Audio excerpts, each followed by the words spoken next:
सर्वसामान्यांच्या हक्काचा आवाज जागर जनस्थान।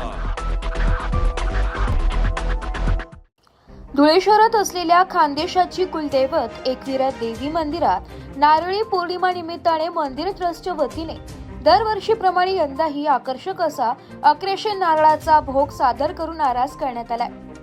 त्यानंतर आज मंदिरातून आई एकविरा देवी मातेची पालखी देखील निघणार असल्याची माहिती मंदिराचे विशिष्ट सोमनाथ गुरव यांनी यावेळी दिली आहे। जागर जनस्थान करिता प्रतिनिधी रूपक विरारी, धुळे।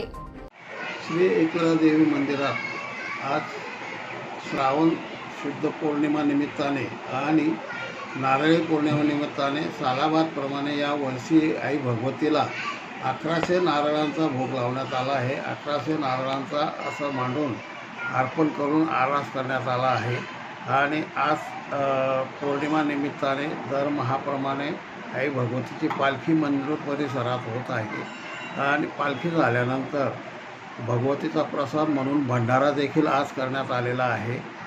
भंडाऱ्याचाही आणि पालखीचाही सगळ्या भाविकांनी लाभ घ्यावा आणि पौर्णिमा निमित्ताने आलेल्या सर्व भाविक भक्तांना एकविरा देवी ट्रस्टतर्फे हार्दिक शुभेच्छा। धन्यवाद।